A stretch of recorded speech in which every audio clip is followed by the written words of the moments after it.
Hey guys, what's up? Welcome back to my show, your show. I like to involve us all, and this one is definitely going to involve us all because we are going toe-to-toe with Chris Hulls, CEO and creator of LIFE360. You guys have asked the questions. I'm going to just present them to him, and let's put him in the hot seat and see what he has to say. I look for a big battle royale, so let's go in there and see what he says. Let's get cracking. All right, guys, here we go. We have got Chris Hulls with us. Man, thanks for joining us, Chris. Thanks for having me. Man, absolutely. I know we're excited to hear from you. I got a lot of ears ready to listen. I'm going to take the gloves off, so to speak, and just let's get after it, man. Don't pull any punches. We're here for this. Yes, I like it. So let's get it off started. What made you come up with Life360? What started this whole thing? The initial idea was Hurricane Katrina. I was in college at the time. There's that huge disaster everybody knows about. I'm guessing some of the kids who now use the app don't really remember that. It was 2005. But families had this huge emergency. Like, people couldn't find each other after the disaster happened. And the government was doing this stuff that I thought was pretty lame. It was like, go to ready.gov. You print out these cards, you like literally write down your address of like where to meet after a disaster. And I thought, like smartphones, like iPhone wasn't out yet, Android wasn't out yet, but there was some early stuff. It was like, maybe if everyone has a smartphone, you could actually do this thing where you could find your family after disaster. You could push a button, everyone would know where you are. Here's till I started it, but that was really the genesis of the idea, like helping families reconnect after big emergencies. One more thing to that though, just because that's not exactly what we do now. What we found out, though, it was sort of the evolution of this, is we built the product really emergency focused. And then we found we were all just using it with, I wasn't married at the time, but my mom got on it, and she's not old, but she's older. I found myself like, if I was going to go see her, seeing me, it was like nice to know she was getting home at night, nice to see how far we are. And then we thought like, on top of safety, there could be coordination. And so I know it's probably a question you're going to get to, but we were thinking about like coordination from the beginning, and it wasn't tracking. And it was this way of like, be safer, make life easier. And then we went from there. Very nice. Very nice. So kind of talking about your mom, let's focus to you. What is your parenting style? Well, my kids are 2 and 5, but I think honestly, it's a little bit like yours. I want my daughters to trust me. I want them to respect me, and I want them to be independent. So I already look for times to encourage them, like, hey, like, take risks. If we go to the store, have like my daughter Mackenzie give the dollars to the cashier to get them used to like, I'm not going to be doing everything for you, feeling confident, feeling the ability that they're their own people. Absolutely. So important. No doubts about it. So here's the big storyline. How did you hear about the so-called hate on TikTok? How did you hear about that, and what made you show your face on TikTok? The first time was really funny. I went to a friend of mine's house, a little older than me, so his kids were older, and someone said, "You're the TikTok guy, aren't you?" What? TikTok guy? No, I don't have a TikTok account. Confusing me with somebody. And then they showed me the video of like, there's a song I have where kind of people are having fun, like beating me up. I was like, oh, must be a one-off. And then I was like, scrolling, like there are dozens of these things. Saw some of the people doing the campaigns to get the app removed. Like, okay. At first I was kind of pissed. I was angry, but laughing all at the same time, because it was actually weird for our business. Because at the same time, like our team was like, hey, like we hit #1 in social. We're ahead of Facebook right now. Like then we kind of pieced it together. It's like, oh, like all press is good press in a way. And we were, well, okay, I guess we could just milk it. But then as I dug a little bit deeper, it's not exactly the question you asked, but just to kind of transition it a bit, like when I saw your videos, a couple other people's videos, went from being like silly and like, I don't mind if someone wants to joke about beating me up. It was funny. I got a kick out of it. Like, it's creative, even giving us 1 stars. And I started hearing some of these stories that were like, man, the app's being used that way. And like, this isn't why we started the company. We always knew we got almost 30 million active customers. Even more if you count people who didn't stick with it. Like, our database is 100 million people in it. Wow. And we knew like from that big of a user base, there was going to be all sorts of stories, but we always thought they were one-offs because almost all our feedback was positive, but I think it's because it was coming from the parents. the teens really didn't really have a mechanism to give us feedback. I think they didn't bother giving us ratings in the App Store. So it was a little bit eye-opening when it's like, it's not just this tiny number of people where the app is used in ways that do not reflect our values, do not reflect why we started the company. And I'm ambitious. I want this to be a big success. I want it to be a financial payoff for me. I don't want to be like greedy, but I want to do right by doing well. I don't want to do well by doing something that's not used in good ways. I want to be a net positive on the world. Seeing some of these videos, like that was what it was like when I thought we should reach out was, we have this attention. It's actually been boosting our downloads.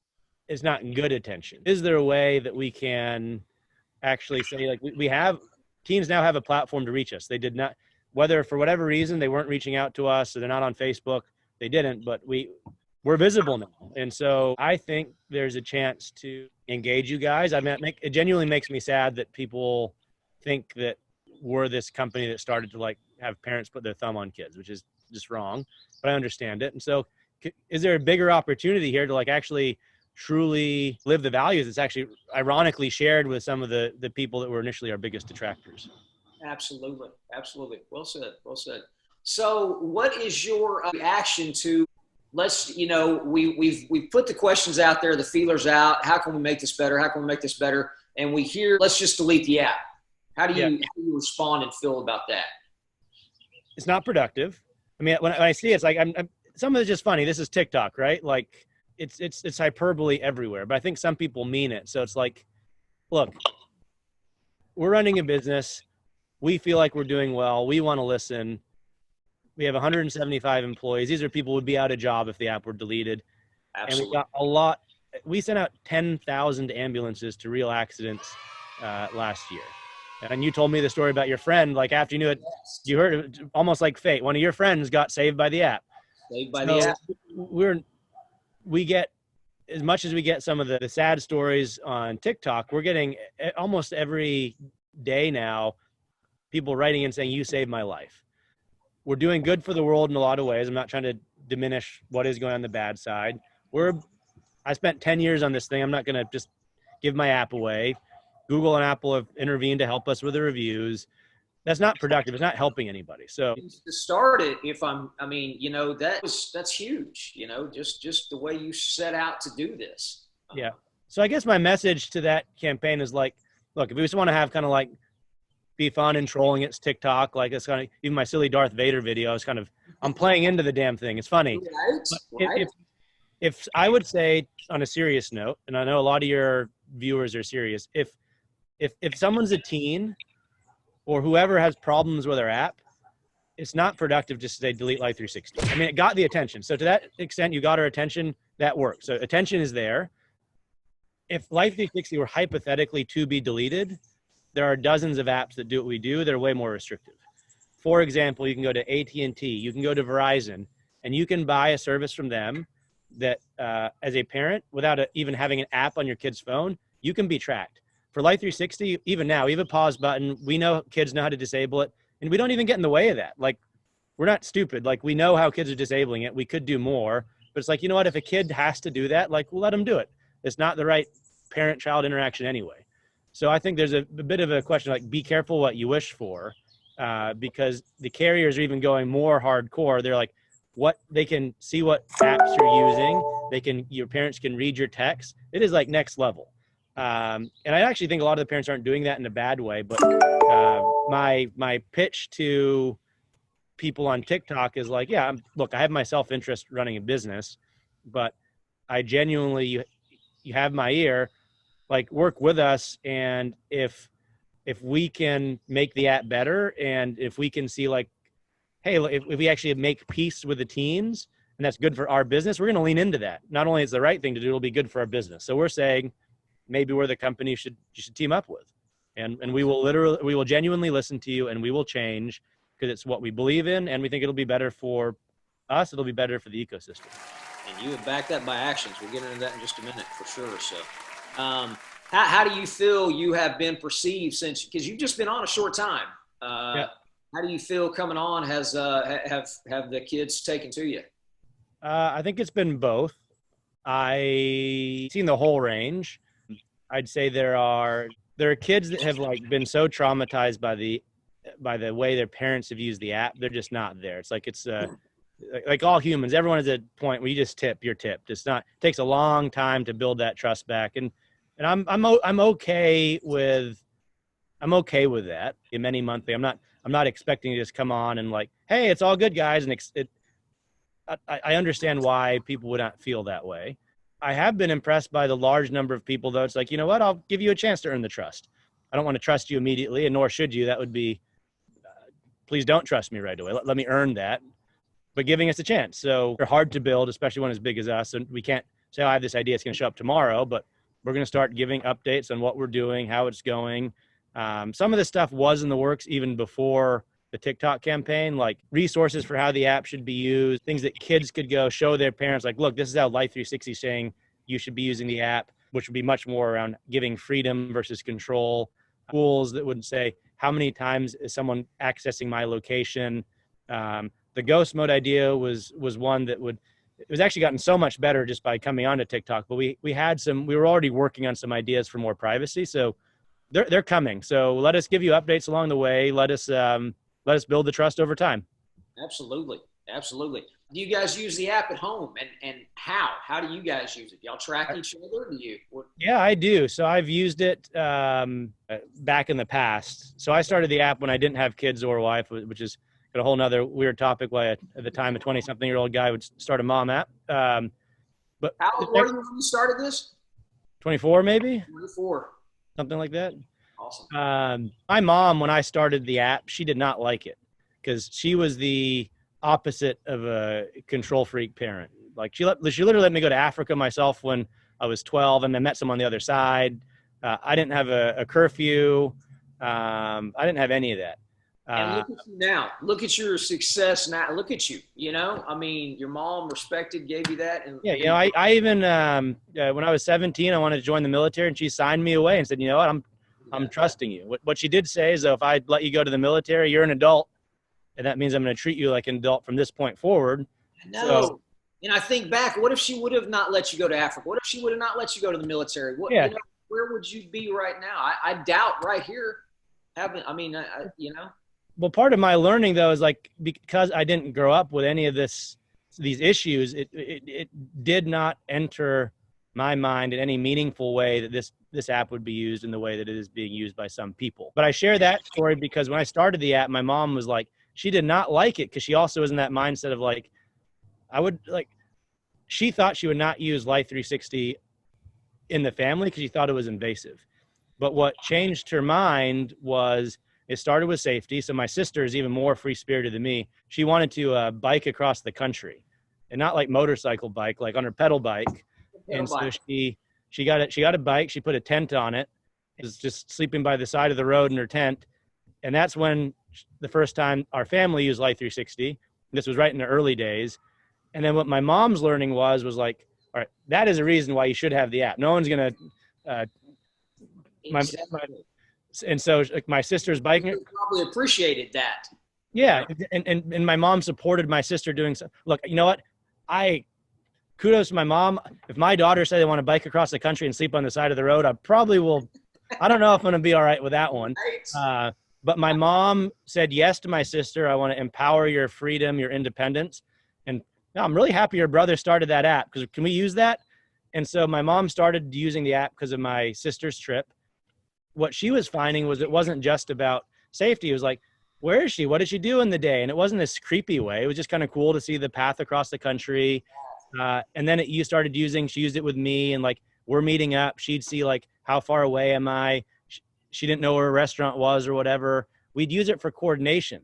So my family's evolution was started by my mom, who didn't like it, but then safety and coordination is just why we have it there.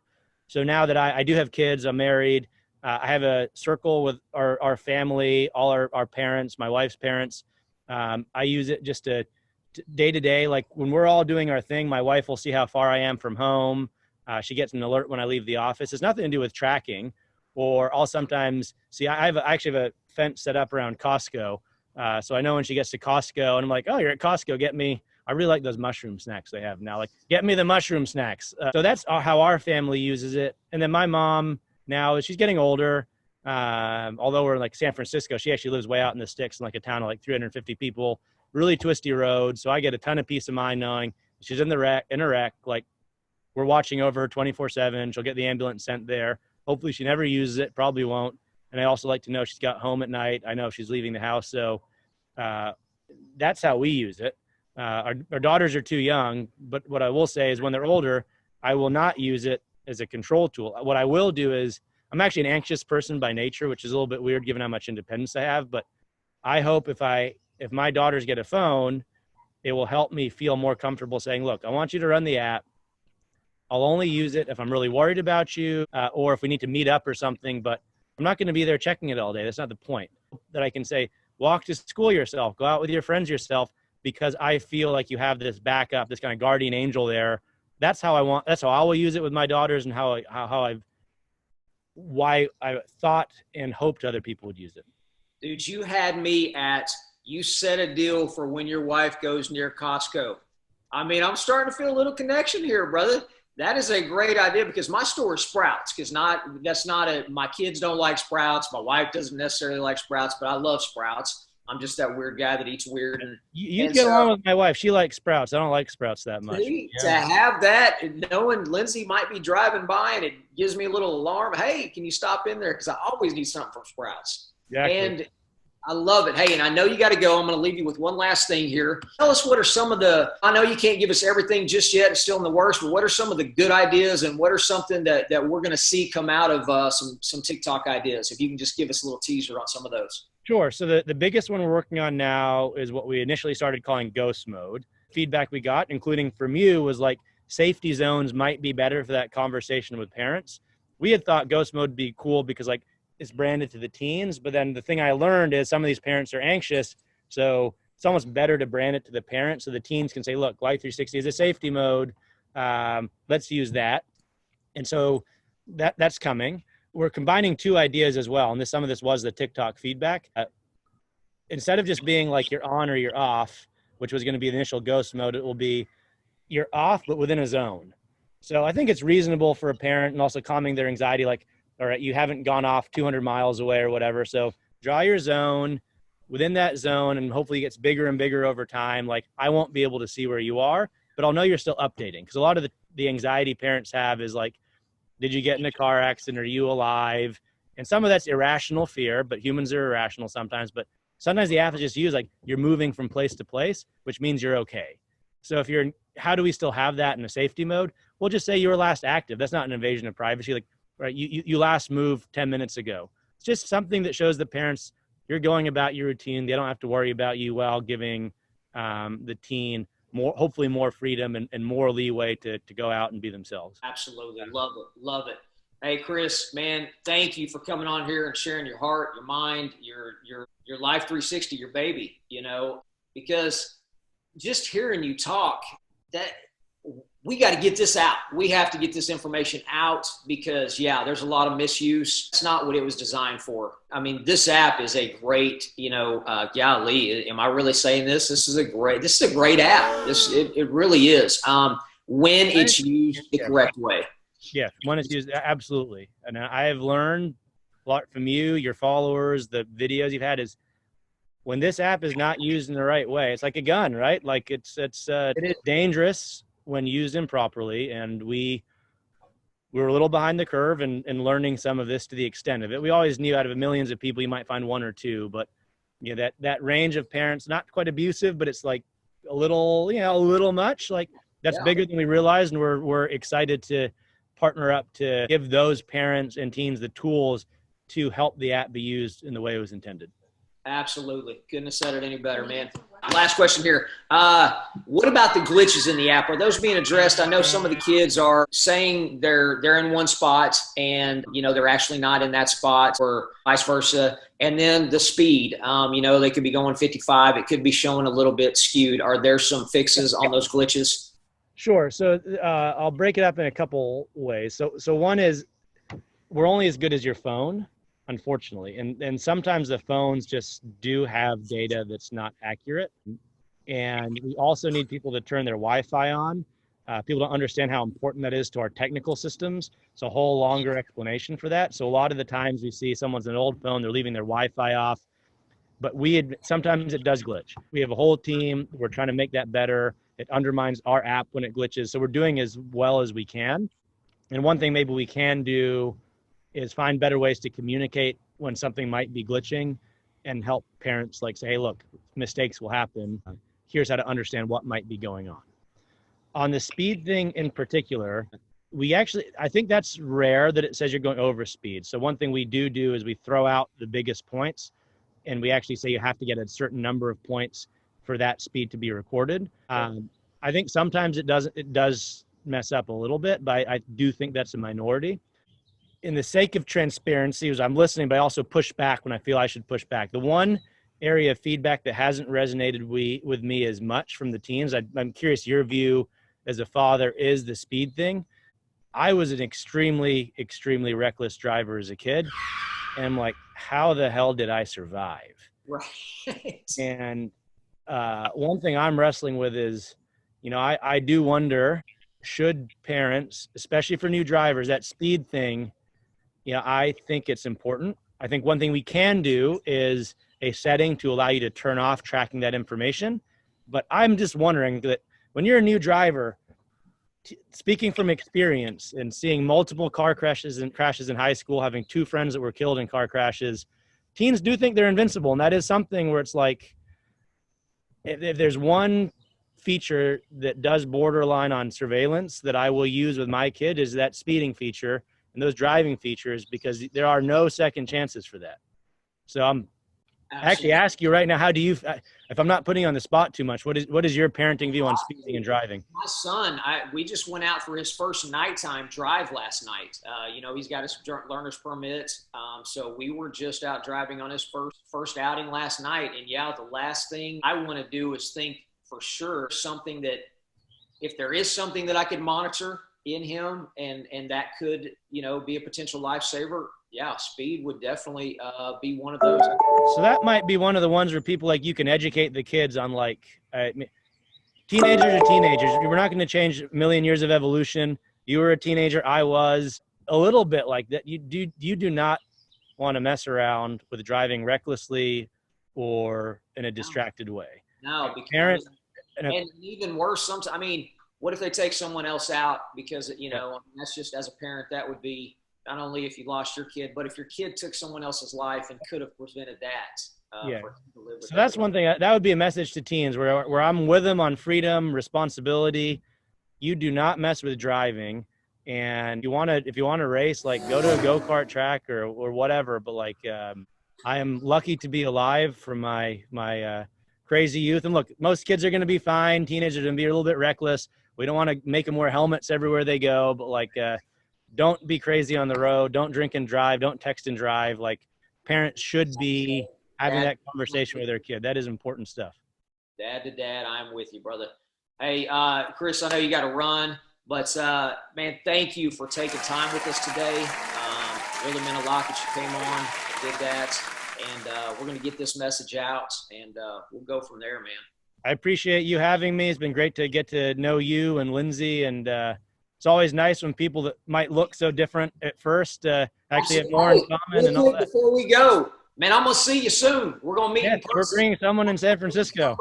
The San Francisco trip. I'll show you all these weird San Francisco hippies. You'll get a tour from me. That's it. I can't wait. Can't wait to see who wins the trip. We're going to go with us and talk to Chris one-on-one, face-to-face. So take care, everybody. Thanks. You too, man. Thanks, Chris. Talk to you soon, buddy. All right, guys. I hope you enjoyed that. Man, hey, I really appreciate Chris coming on the show. Much respect to him. He definitely did not have to do that. Didn't have to come on TikTok, but he did. And, hey, he's got a lot of good things to say. And not only that, but he's taking us to San Francisco. Who's going to San Francisco with me? And let's sit down and talk to him face-to-face and even make some more awesome changes that he is willing to do and listen to us. But I really appreciate it. I love you guys. Y'all know I'm here when y'all need me. So get on Instagram, follow me, message me there. If you don't see me, hit me up on Instagram, get on my most recent and tell me to DM. I try to get in there and find you guys and get you back. A lot of times I can't. Bear with me. Subscribe to my YouTube. You guys like, comment, see what you know. I want to hear your comments about this video. Definitely get your parents to watch it with you. Let's check those out. And definitely get on Twitter. Twitter is, I'm trying to build that up right now, so that's a good place to hit me up. Hit me up over there. And definitely be following me on TikTok, because you know some crazy stuff is going down over there. Hey, I love you guys. Y'all bring it in.